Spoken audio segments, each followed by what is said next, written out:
Yo, hey, how's it going, everybody?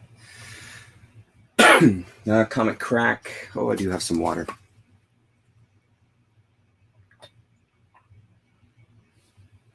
I was out in the snow this afternoon doing some fort building, and I guess I put a lot into it. Let's just say that it kind of wiped me out. So I ended up passing out on the couch, which is crazy. So I'm awake, and I wanted to chat some comics, just kind of do a weekly wrap up. So today we had our Sunday chat. Damien Sleepy Reader 666 was able to join us, which is fantastic. He's going to be around for a few more weeks, indeterminate, but we're always we're always happy to have new guests and stuff. So we did it over on LaRasa's channel today, a couple hours. So if you want to go and check that out, please do. If you're not subscribed to LaRasa or Damien Sleepy Reader 666, subscribe to both of those channels. Next week, we're going to do a chat, all three of us, and we're going to be here on my channel, probably around 2:30 Central Standard Time, so 2:30 in the afternoon. So I got up and I watched ETA Nick's video this week about investments, and I think that's kind of where I wanted to start this week with the kind of weekly chat. I guess from what he was talking about, there seems to be a spike. And again, I only know these things because I watch his channel. I don't think I watch any other investment channels or even channels where they even dip their toes into that side of things. It's not something that I've been hugely interested in. I do realize, as he kind of very succinctly put it, he's like, believe it or not, there's people that go to comic shops on Wednesday and they don't read the comics. Shock and awe. Absolutely. I totally understand it. There's a bunch of people that collect like that, and that's absolutely fine. It's just not something that I've ever been into. I like reading the books. I like, all of that side of it. That said, though, I'm not ignorant to the fact that there's some books that are that go for money. And it's been more on my mind lately because it feels like, and is just kind of reaffirmed by watching a show like Nick and him seeing and following the market, and people in his chat following the market and seeing kind of a spike, especially considering what's happening south of the border. I don't think I want to go into that. I'm thinking in my head, and I'm kind of I'm stopping that idea from escaping my mouth. So I mean, I think that it's just interesting to me that these things happen, and I mean, it feels like maybe we're in a bit of a uphill climb as far as the turnaround and the money that there is potentially to be made with the comics.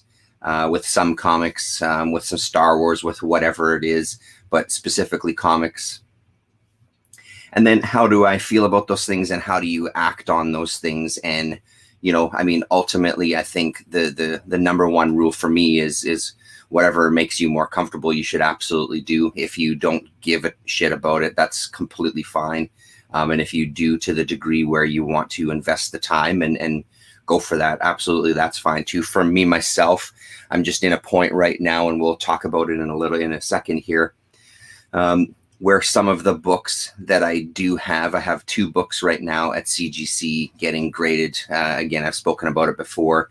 There's a couple of people within Winnipeg here, and they do submissions. So I submitted 2 books. One was Thor #2, the first appearance of Gore the God Butcher. And then I did Planet Comics #1, which is a Dave Stevens cover. The Planet Comics was the gamble of the 2, because that one, in the past when I've seen it, it really does fluctuate in price. Right now, it's on a bit of a dip, and from what I've been seeing with that one, it's kind of like 9.0 at minimum is what's going to kind of tip the scales in your favor, possibly. So I mean, I figured I'd just do it, submit to. And then, of course, this one that I have, I see this one is still climbing. I was just looking tonight as well, earlier. and I see some like 8.0 copies selling for almost $600, like $550, $600 Canadian for an 8.0. So it feels like it's still climbing. And as far as I remember, I haven't kept up to date on this sort of thing. I don't think it's been officially announced in the Doctor Strange movie, the second movie this year, if this is actually going to be a character. So I don't, again, that one is still a gamble, but even with the gamble right now, it feels like there's a couple of bucks to be made off of that, which brings us to the latest conundrum that I find myself in.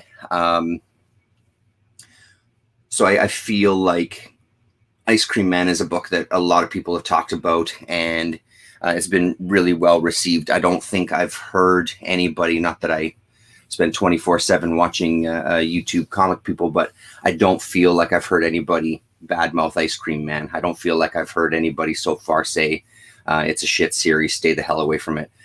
Pretty much across the board, everybody is saying that it's fantastic and they love every issue. And it's a book that I'm curious about. We were talking about it this afternoon. It's one of those that I'll probably pick up in a trade just to kind of to give it a shot and give it a read because I'm curious. So there was a new series by the same writer called Ha Ha that came out a couple of weeks ago. Was it just this past week or was it 2 weeks? I think it was 2 weeks ago at this point. So an opportunity came up on Twitter where it was a Canadian company,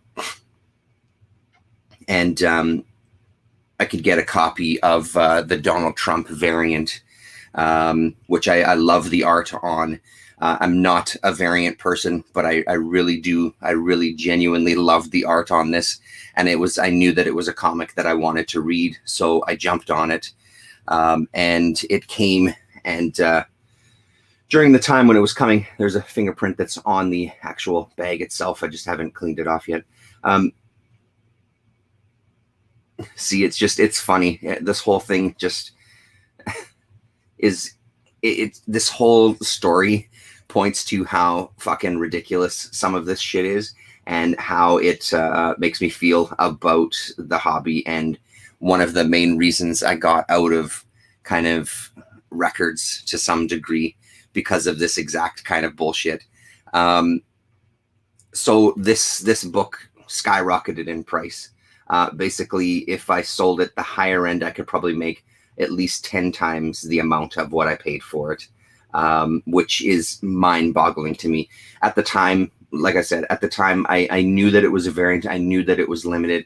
I had no idea that it was a 500 copies, I believe is what it is. I had no idea. He was offering the one with the trade dress that looked like this, and then the one that's like the virgin variant or whatever. So the same thing, but just no haha, no anything on it, just the actual image itself. I went for this one because it was a little cheaper, $10 cheaper, I believe. And again, it's not a game that I play. It's not something that I'm interested in. I own very, very few variants. 98% of the time, if I do buy a variant, I'm getting it at the same price of the regular cover. I'm not getting into the $10, $12, $20 range to buy a variant. It just doesn't happen. But like I said, 99% of the time, you know. So when I started seeing, or when I first heard from Chaos and Comics was talking about it, and started looking, it immediately was like, well, like I haven't taken it out of the bag. I haven't opened it up. I haven't done anything. It's been in that, you know, it's been sealed in the bag and board. He was nice enough, I think, for like another $1 or $2, getting a top loader attached with it as well, which I figured, what the hell, just for kind of protection shipping. I thought that would add some extra security because, again, even after I bought it, I didn't realize that it was starting to climb. So it showed up, and now I'm in a position where, what the hell do I do with this thing? I don't know anything about the variant market. I don't generally know as much about eBay comic dealings, period. I mean, I know little bits and pieces, but not a ton to make a really good, educated guess. As of right now, I'm leaning on the side of selling it, but it's also one of those things I might wait a little bit, because right now on eBay, there's been a bunch that have sold, and they've kind of been in a bit of a range. So it feels like, and this is where all of this stuff becomes sort of not fun, because then I start thinking about, should I wait? Is that a bad idea? Because should I strike while the iron's hot? What happens with variants? Do they peak right at the beginning and then completely fizzle away, especially for modern books in general? Is there going to be a better time to sell this? Like if I wait 6 months, because there will be a gap, will people completely forget about it? Or will it just kind of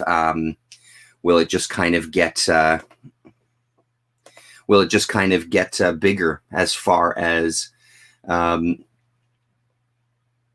a book where it'll be out of people's minds for a little bit, and then they decide to jump on it and want to pay even more? Will that price kind of climb? And those are the kind of things, when I was buying records, especially from a place like Southern Lord, following this record label called Southern Lord, people putting out limited editions just for them to skyrocket. So again, and I've spoken about it with some series that I've been following, you get these issues where then I just can't read the story. So, and unfortunately, the thing that I did wrong with this one is, when I ordered it, I should have hit up one of the local shops and just got a regular cover, because now the local shops in town have sold out. They're going to restock. Obviously, there'll be another printing. I'm not worried about never getting to read it. But it's just one of those things within this hobby where it's just not what I'm in it for, right? So it creates kind of a bit of it just creates another layer of a problem almost. But all of that said, though, there is potential here, and this is kind of where I'm leaning to, just selling it now and just getting money now, because I know what it's worth now. I would do a buy it now or best offer kind of thing on eBay with it. And again, I've been watching some other books that I do want to have in the collection, and this would be great to go towards that. Even if I sold both of these, at the same time, because like I said, this is growing now as well too. This one, I probably won't end up selling it now. I'll probably still wait on this one. But it just has that mode of, there's potential here to turn this into a book that I really want, that also might hold its value better. So if I did come to a point, and it's something that I've been thinking about lately as well too, about what happens with this stuff. And again, to throw to Chris, Chaos and Comics, all of the books that you're surrounded with, at some point, once you pass, there's going to be somebody that has to deal with these books. And the chances are they're going to want to just get rid of them at some point, right? So they're going to offer it to somebody who comes in the house and says, I'll give you 10 cents a book and I'll take the whole thing from you, or 5 cents a book, or 15 cents a book, or whatever it is, right? So the idea in my head of, it'll be much easier for someone to sell something like this, because it's sealed, it's graded, you can look it up a lot easier. If people decide to sell it, you can even go through a company that they'll sell all this stuff for you. So it does kind of just bring a bunch of things to mind as far as the collection and what you end up leaving behind, for someone else to deal with. The hobby that you've enjoyed thoroughly, that they could give a shit about, or whatever the case may be. So it gets me thinking of a bunch of different avenues, right? It just gets me thinking of a bunch of different things. And there's nothing wrong with thinking, but sometimes, like, one of the things that I enjoy about this hobby is sitting back in this raggedy ass old chair, underneath my crack sign, and just reading, and just putting the day away, putting the day behind me, putting work behind me, putting whatever's going on behind me for a little bit before I go to bed, to try to wind down, instead of hitting the sauce, getting the legal weed, something that's just enjoyment, just having a little bit of enjoyment to help me decompress at the end of the day.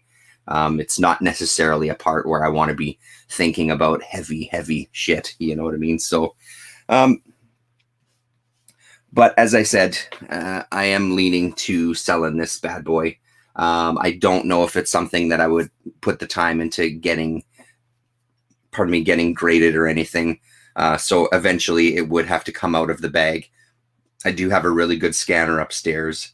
So I'd take some really good scans of the front and the back, putting on the gloves kind of thing, and just making sure I'm uber careful with this sucker, and get this fucking thing up on eBay and say goodbye to his face. And again, I mean, I bought it because I wanted this, but I just don't know if I genuinely do love this cover. As ridiculous as it is, as a fucking eyesore as this yellow orange prick is, I really like the cover, but I just can't sit with that here, knowing that it's worth all this money and not get any enjoyment out of it, and just sit and continually look at it and think about the money that's potentially there within this fucking piece of plastic. Yeah. Hello, that guy. Yeah, man, Tim Vigil. I am aware of his stuff for sure. I've got a sketchbook kind of thing, I can't remember what the heck it is. I think it's just called The Art of Tim Vigil, over there on the shelf, out of reach. Thanks very much for watching. Okay, so that investment stuff aside, because again, it's not where my interest lies. I've been doing my 500 comic goal on Twitter. It's a hashtag kind of thing. Oh, hey Shannon, how you doing, man? And it's my reading goes through ups and downs. This has really put me in a space of being in an up. I think when I calculated it, it's probably about 41, 42 issues a month to hit that goal by the end. I think I'm already up to 62 books this week, which is great. And it just this nice incentive to, again, just sit and really dig into the back issues and actually just really dive into some books and enjoy them and just hang out with them. And one of the ones that's been great that I wanted to briefly talk about, and I have spoken about it before. I'm missing issue number 6, so I'm kind of at a standstill right now. That's the only one I'm missing out of the 12 issue run. The Ballad of Halo Jones by Alan Moore. This is the reprint of it from Quality Comics, and I just finished issue number 5, I guess. Yeah, obviously number 5, because I'm missing number 6. I just finished issue number 5 the other night. And it just keeps getting better. There's a little more that unfolds every single time, every single issue. And it's also has a little bit of that Alan Moore ridiculousness to it. One of the cliffhangers that we ended off in here is there's a like royalty on board this ship that she's on now as a hostess. And she goes in and it's the Rat King. And it's literally a group of rats that are bound together by their tails and are this sentient being. And they type and communicate to her that one of the rats has died and they need her to go and find a new rat so they can now entwine this new one. And they have very limited time before the entire group of them die. So she goes off to look for this rat and try to catch a rat. There's a character on board the ship that goes mostly unnoticed by anyone. You get a little bit of her backstory in issue 4 as well, I think. And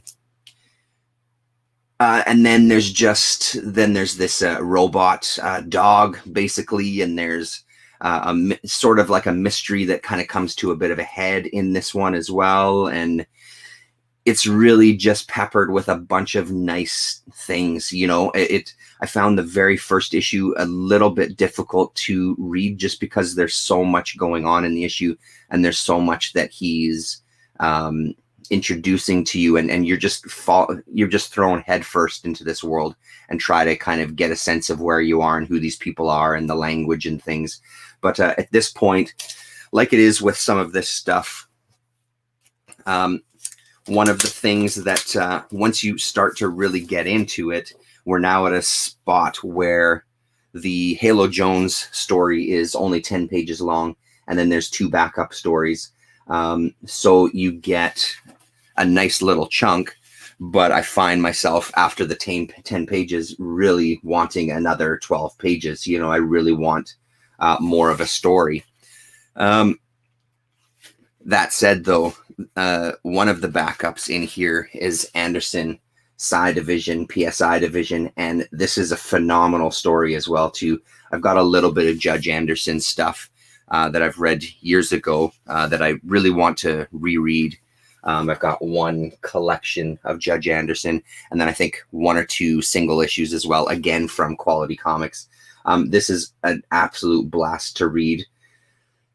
And the quality of it, I personally love the quality of it. I'm unfamiliar with what it would have looked like color-wise, or just quality-wise when it was first released, so I don't have that comparison to go to. But I really enjoy the look of these Quality Comics and Eagle Comics when they did their Brit stuff too. So it seems to be a series that, again, I'm having problems finding issue number 6, and I think unfortunately it might have to come to buying it online. I think I have it on my wish list at my comic shop as well. But it's always a bit of a disappointment when something like this that I feel I should be able to find if I just have patience in town. But again, now that we're in a point where things have started to open up here, the flea markets are now open. I've put the word out to a bunch of the locals, the local comic addicts, that I would love to grab a copy of that. I'm hoping I can find it locally instead of having to spend the money and ship it in. Yeah, Shannon, if you haven't read it, it's worth it. Really, really enjoyable. And yeah, I'm just curious to see where it goes, because it really feels like it's these moments of stories, but I do get the sense that there's a bigger picture underlying the whole thing. She's on a definite arc. Her character's on a definite arc, and we'll see where that leads to. I won't spend too much time on this one because I did speak about it before, and I do want to get to some of the other books. Night Streets number 1 and 2 from Arrow Comics. Like I've said before, I read issue number 1 was fun enough. Issue number 2 actually got me more interested. Kind of like a police procedural, as far as like a cop show, as far as the dialogue. And honestly, the dialogue isn't that bad. Like, it still kind of reeks of that 80s indie. But I did find that the writing wasn't so bad. I could see it being dialogue from a cop show.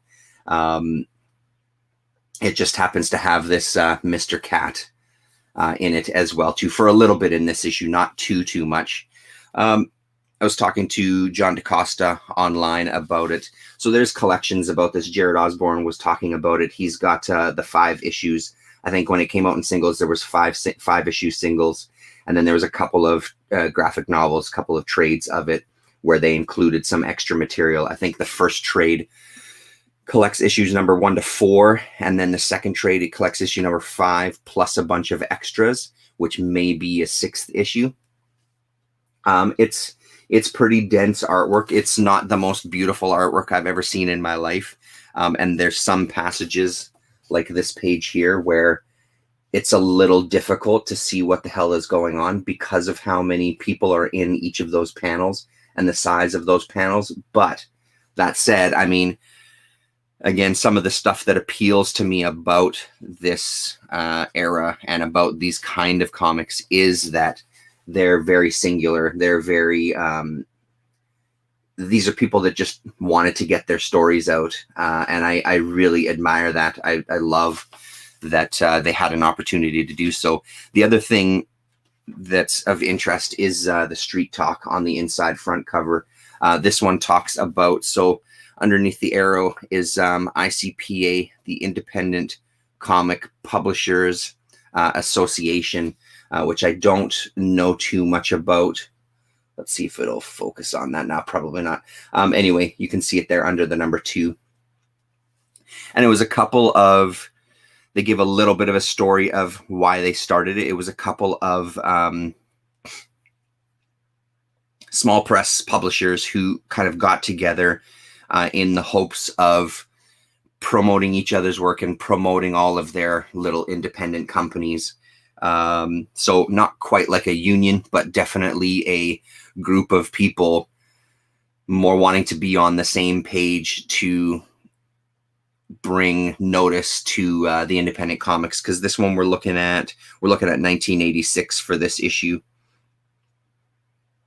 In an effort to promote the idea that black and white comics can be quality productions, B-Movie Comics, True Studios, and Arrow Comics have formed the Independent Comic Publishers Association. By teaming together through cross-advertising, sharing of ideas and information, we hope to increase the public awareness of our products and black and white comics in general. So that's pretty great. And some of the things that end up taking place in these editors' comments rather, or the letters pages from this era is part of what I really enjoy about this. It really gives you a snapshot of what people were thinking at the time and what their ideas were going forward, which kind of brings me into another thing we were talking about this afternoon with Ed Piskor and Jim Rugg. Ed's got his new comic Red Room coming out through Fantagraphics, and the idea behind, I dipped into a live stream yesterday for a little bit, an inking live stream, but he was kind of talking about it a bit, the fact that this is them trying a new business model, you know. So they've created this successful YouTube channel, which, you know, doesn't happen by magic. It happens because they delivered some really good content and they're interesting to listen to. And you know, they tap into a bunch of different areas of comics. And then through that, they can promote their own stuff, which is what he's doing now. He said within 24 hours of the announcement, there was hundreds of pre-orders through Fantagraphics. And then people like me, who I pre-ordered it through my comic shop and told them that I wanted it on my pull list. So this idea that there's people out there still to this day looking for alternate distribution models and looking to get comics into our hands in different ways as opposed to the same old way. So it does harken back to this kind of era. Hopefully it doesn't end the same way with complete and utter failure and a lot of people crashing. I'm sure that there's going to be some people that fall by the wayside, but it does really feel like there needs to be alternate ways to get comics into the hands of people. And again, I'm fortunate enough because there was another person in the chat there from Canada, from Montreal, who said that their local comic shop wasn't able to, they had no record of it. They don't even know what he was talking about when it was this, you know, announcement. And that might be a couple of things. It might be just they went in to talk to the comic shop really early, so they just hadn't got the news yet. Maybe that particular shop doesn't have a relationship with Fantagraphics. Maybe they strictly go by whatever it is, the Diamond and everything, which apparently it's going to appear in Diamond for the comic shops as well. I'm fortunate enough that the comic shop that I use for my pull list, they've been really, really great in the past of getting things for me.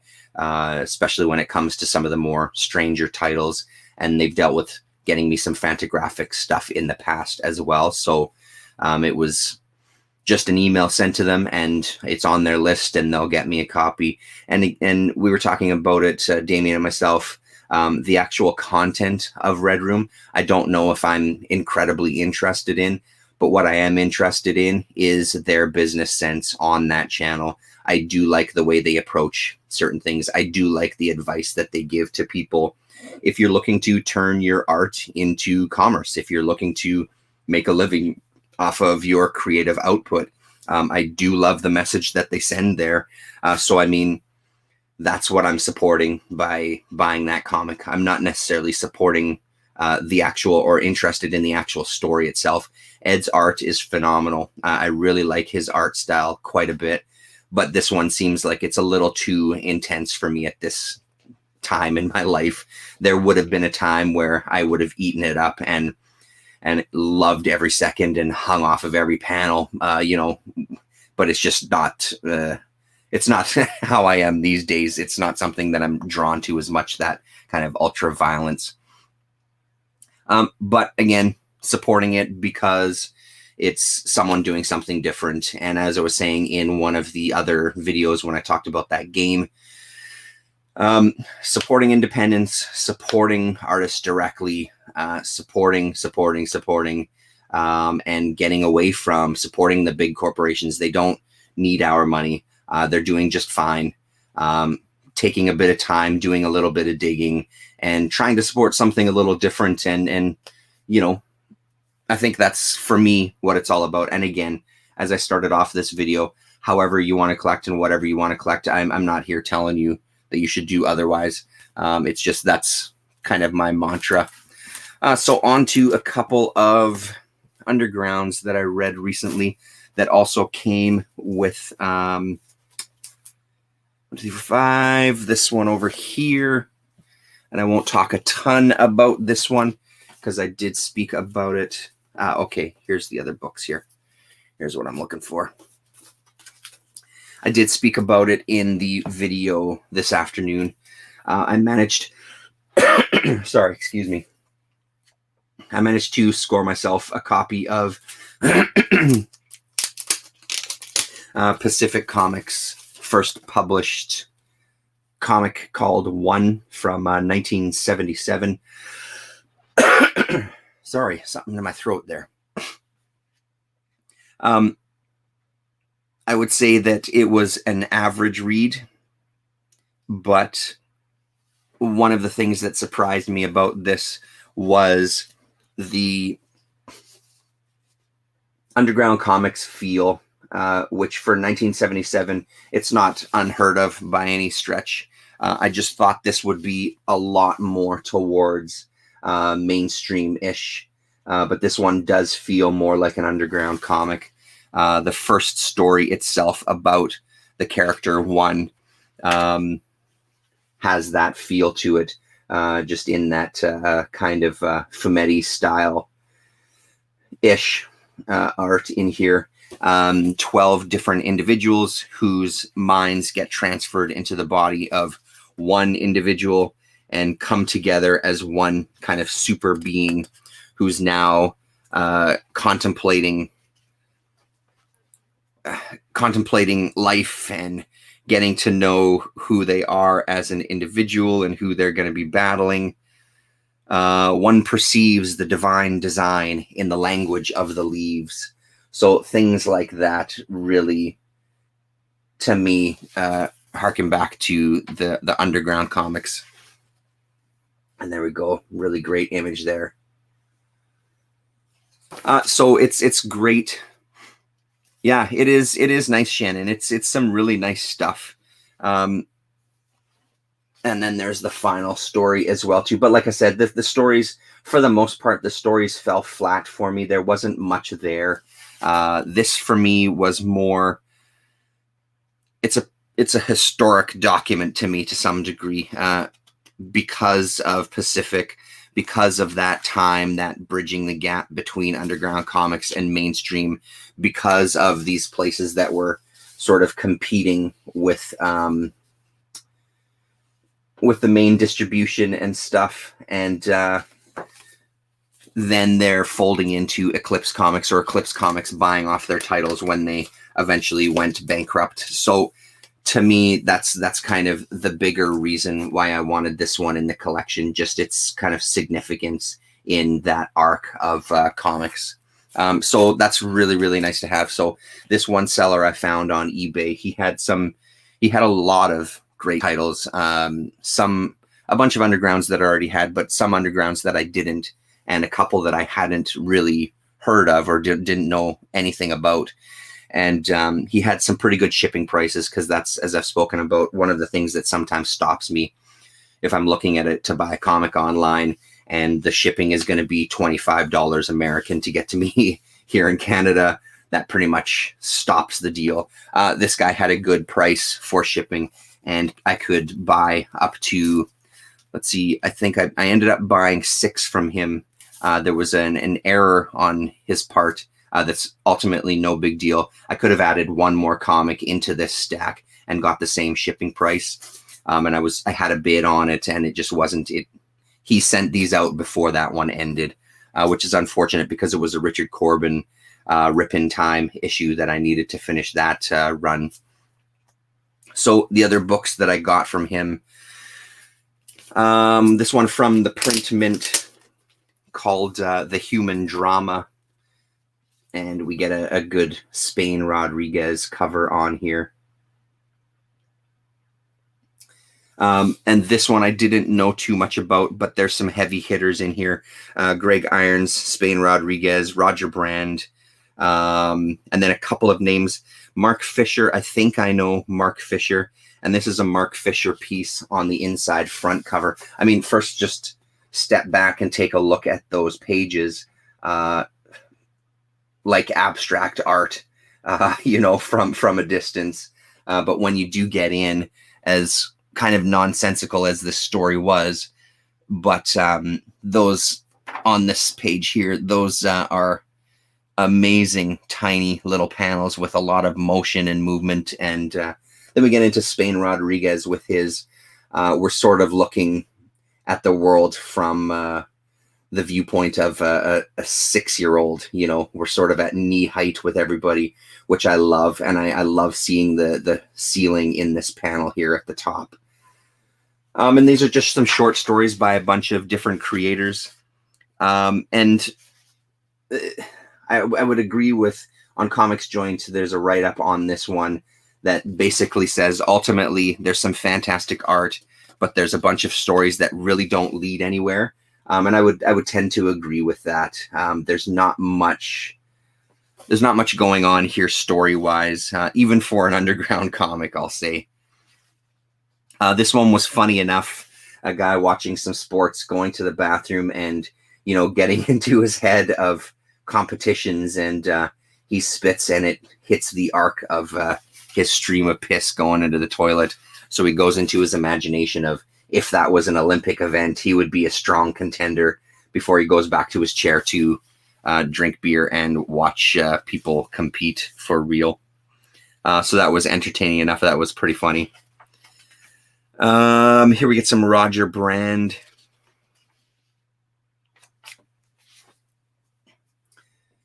And again, beautiful, beautiful work. And who else? Yeah, so then this one we get Greg Irons with his usual insanely, I don't know, almost grotesque art. I love his stuff a lot. One of my favorites of the underground guys. This, again, it wasn't a horrible story. I don't quite understand what I read on it, but that's beside the point. And then we get some more Spain Rodriguez on this side here, with some the use of blacks on that page. I just can't even. He was a hell of an artist, man. There's some collections of Spain stuff from Fantagraphics that I really just need to get my hands on. But at this point, my Spain Rodriguez in the collection has grown quite a bit. So, I mean, it would be worth to have everything in a nice hardcover. And I imagine they tried to clean things up a little bit. Yeah, absolutely. Big fan of the Pacific line, especially the horror stuff, Twisted Tales, etc. Pretty sure there were some nice Corbin tales in there. Absolutely there were. Corbin was all over those, both covers and interiors. Yeah, and I mean, Pacific had some really good stuff for sure. I don't have as much of the Pacific stuff, but I know that Dr. Monkeybot was collecting all of that and looking to get the whole line of Pacific because of the limited amount of books that they had put out in their tenure there. Yeah, it's a company that I have quite a few of, but these days my focus is still on Eclipse Comics. So this last story is Greg Irons again. And one of the things that I thought worked pretty well was the transition from black and white to color on the back cover. So a lot of the times with these undergrounds, you'll get the story continue onto the back cover, or even just the inside front cover, even with an ad on the back. But I like the way it transitions into color here for that one. So a pretty, a pretty good one, especially for one that I hadn't heard about previously. And it's always good to see some of those creators in there and get turned on to a couple of new names. The next one that's more in line with kind of a Star Reach type of thing, or maybe even one that we looked at there. This is High Adventure from Kitchen Sink. I'll crack it open in a sec here and we'll look. And this one is another one in the ground level comics, so the gateway to what we now know as independent comics, with a beautiful wraparound cover there. I believe there was only one issue of this, and it is from 1973, so 4 years before this. So Mike Royer in here, inside front cover, and doing a story. Beautiful. So I was talking about it this afternoon, the idea that these guys wanting to do a little more mainstream tales, but still wanting to show tits and ass and a little bit of violence. So these kind of publications gave them a chance to dip their toes into that world, right? Most of the stories here, I think, except one story.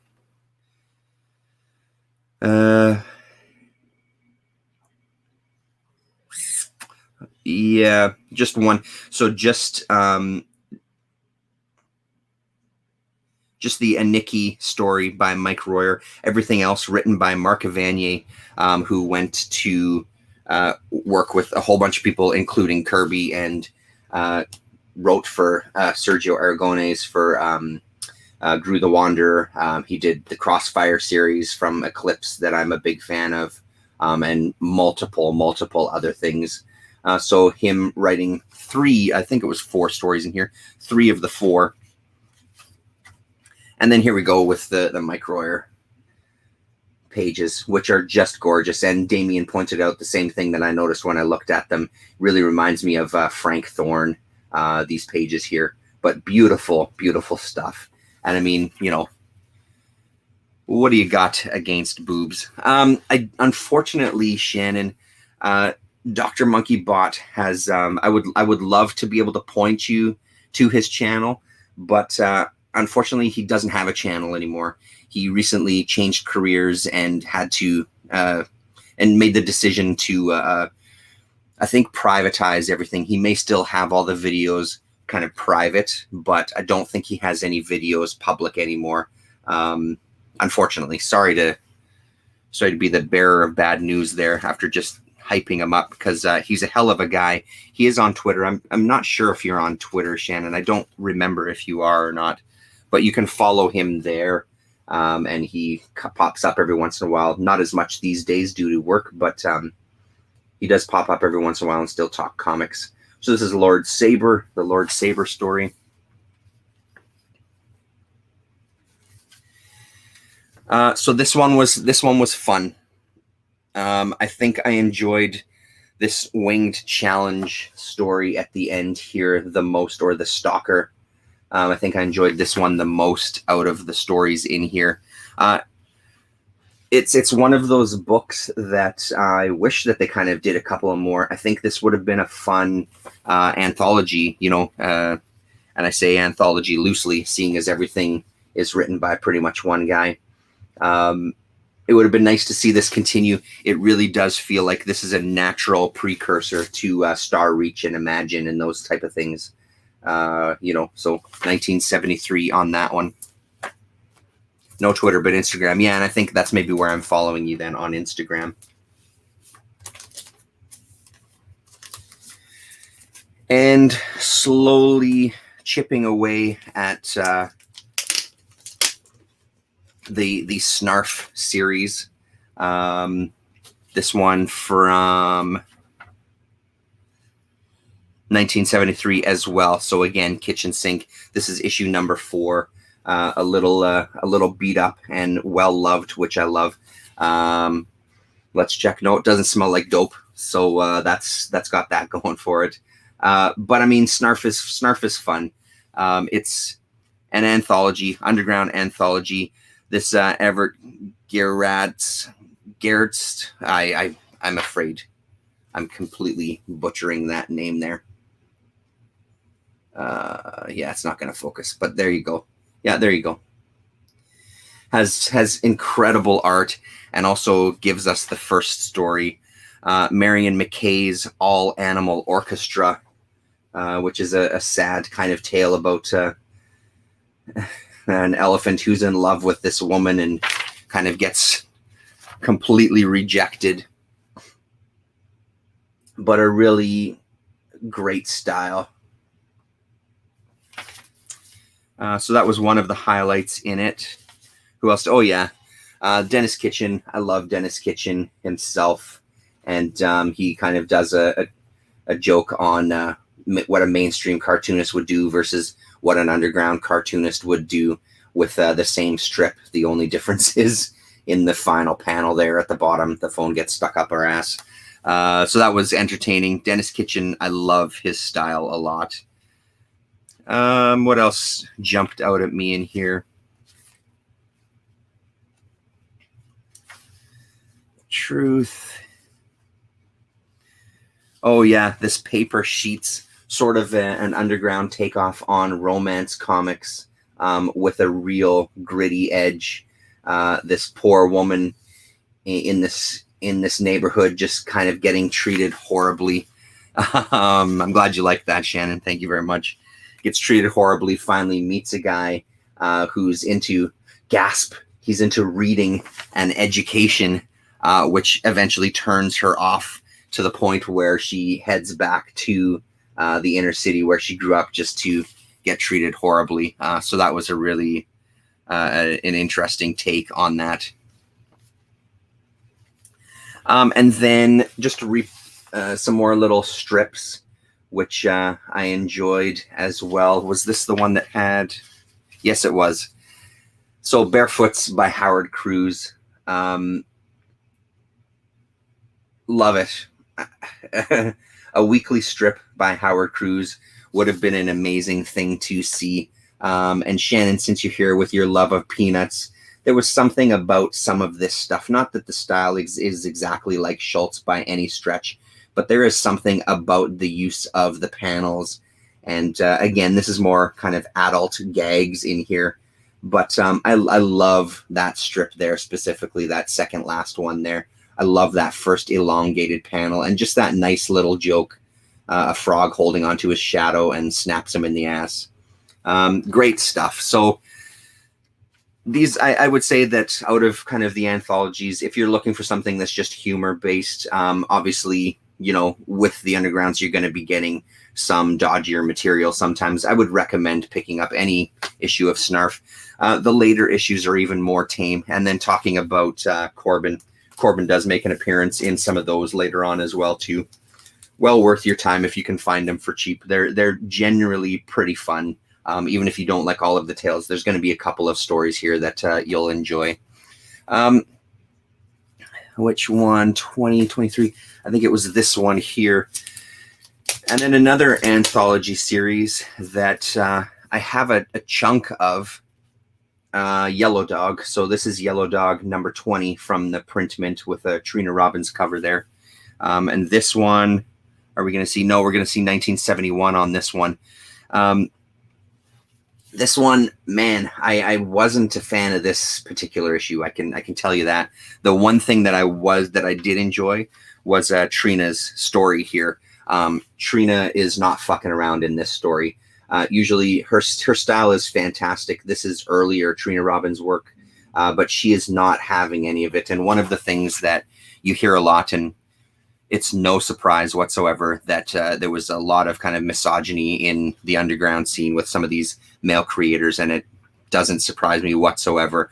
So this is Trina directly addressing some of that, even insofar as putting in some of S. Clay Wilson's pirate characters in here to really make sure that her point is not missed whatsoever. So her and this guy become a prisoner. She helps them escape. At the end, he wants the natural ending to some of these comics where they're going to do it. And she says, fuck you, basically, and shoots him and walks away to her ship to leave the planet. So I thought that was pretty good because it's just a different voice than I'm used to with Trina. I'm not used to, there's some anger here for sure, which is, again, 100% justified. Just interesting to see her be so upfront about it. And then immediately following is the adventures of Kathy Cosmos, deeply spaced chick. And then it completely just proves her point with this very next story. And honestly, the rest of the issue is fairly graphic and fairly just nasty and misogynistic. And honestly, I didn't enjoy this issue apart from that first one. Well, this Scottsville, this third story here wasn't too bad. It was just kind of ridiculous to some degree. But yeah, Yellow Dog is not a title I have a ton of, and it's not a title that I'm really, really that familiar with. So this one I would potentially say, you know, again, if you're looking for some underground anthologies, go for Snarf. Pass on the Yellow Dog if you see them, unless you're willing to take a little more of a chance. Because again, it's not like there isn't good stuff contained in these books, but I would probably recommend Snarf over Yellow Dog. And then finally, for the undergrounds that I got from him was Yellow Dog number 23. And again, pretty much the same story. It's not as graphic inside, but it didn't blow me. The stories didn't blow me away. They were enjoyable enough in this one. They were better than the other issue. The one thing that I did love, though, are these covers by Jim Evans. The coloring on this is just beautiful. I think it works really well. And there's the front cover there.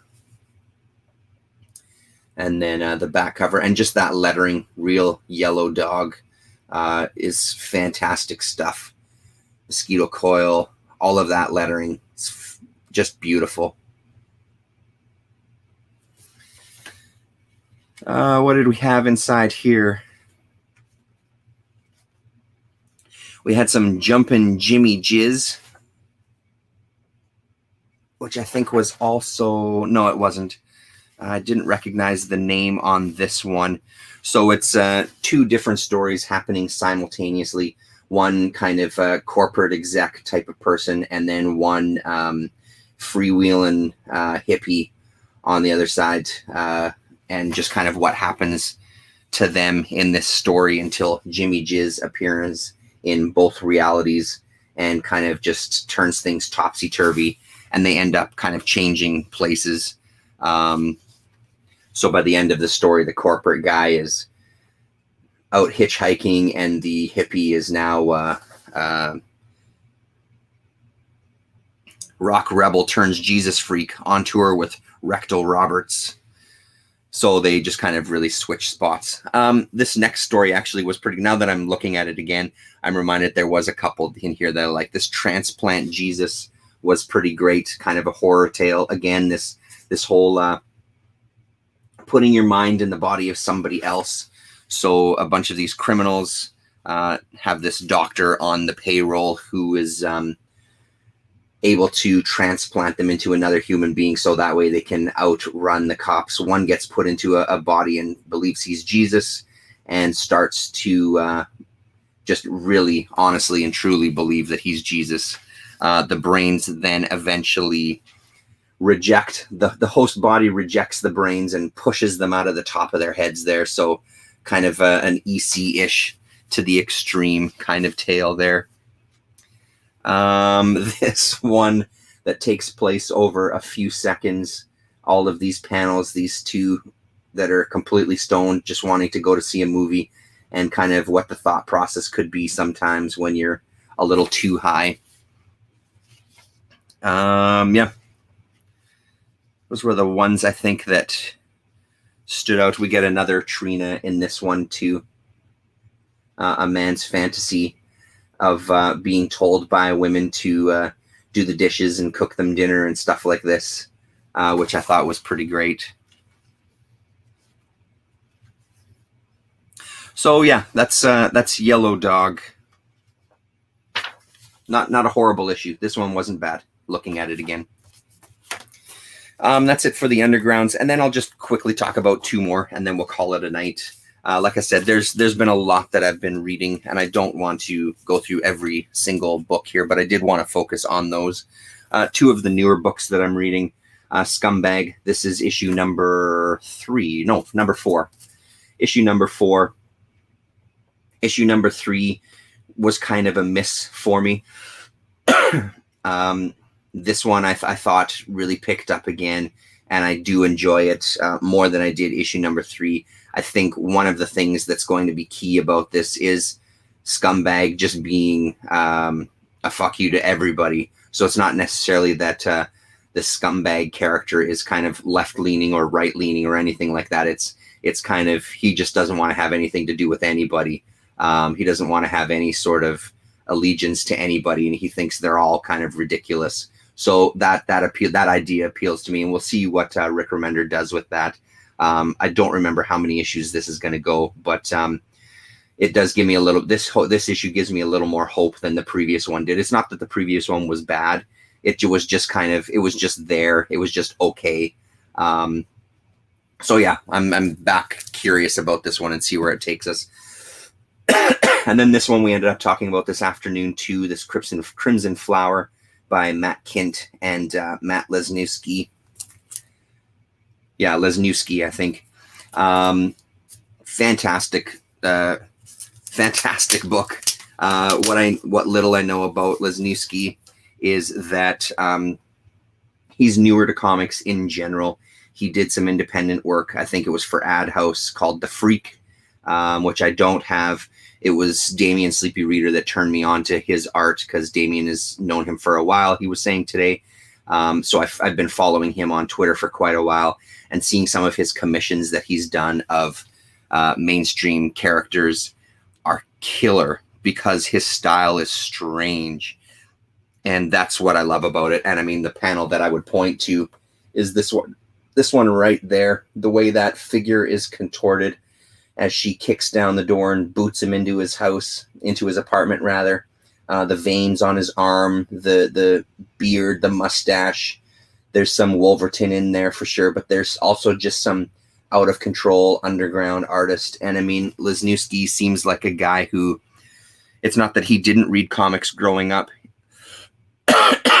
He's always drawn his whole life, but I think he was at arm's length enough where he was able to completely develop his own style, which is, again, as I've spoken about all this hour here, is something that always is going to appeal to me. Somebody that has their own voice. The story is great. The story is interesting. It's leading to a place that I don't know what's going to happen, and I'm there for it. I'm completely on board. But I would say that for me personally, the art really stood head and shoulders above the story. But again, that's not to disparage Matt Kindt whatsoever. One of the other things I liked here was down at the bottom, he starts kind of telling his story, and in that final panel, we get some foreshadowing of this transition to now he's into full-on storytelling mode, you know. So, and some of this is really left as, is this because we know that she has some psychological issues, I think schizophrenia, and she sells pills herself, but part of her, for a pharmaceutical company, but part of her mission here is to try to find out who killed her dad. And this is a lead that she has where this is potentially the individual that killed her dad. So it goes back into some story of this kid as she tells a story of her own after he's kind of told her his story. But I love that transition. So I'm on board. Apparently 4 issues. It's on my pull list. I'm getting them all. Whoop. Throwing things around here. I'm getting them all, and I'm looking forward to seeing what happens next. This was a great read, and if anybody out there is reading new books and you haven't picked that up, strongly recommended. A quick glance. No, that was it for stuff there. I spoke about that one before, so that's it, everybody. Thank you very much, Shannon, for hanging out. I appreciate it. It's always good to see people coming and spending some time, even when it's late. I think I spoke about this one last time, too. The other one that kind of stood out from the indies that I've been reading lately, The Master. Unfortunately, this didn't continue because this issue really got my attention. We'll end it on this one. This will be the last one for sure. This issue just got my attention with the character and with the way the story unfolded. Again, the art is the art. Neither blows me away, but I also don't hate it. Just a very nice style there. Yeah, not much to say about it, I guess, now that I've kind of pulled it out, other than I did enjoy it. And sometimes one of the downsides of going back and discovering some of these things, when you do hit the cheap bins or you buy them for $1 or whatever, you end up finding something you really dig, only to do some more research and find out it never went anywhere. It just did the one thing, or it just did 2 issues. The story was never completed, and there's never going to be any more. So it's always a bit of a downside with some of this stuff, that you get that little bit of disappointment when you find a bit of gold. Okay, that's it for real. Right on. Thanks very much, Shannon. Thanks very much to that guy, if that guy is still here. Thanks very much to the person that I blocked in the chat. I appreciate every single one of you, and we'll talk to you later.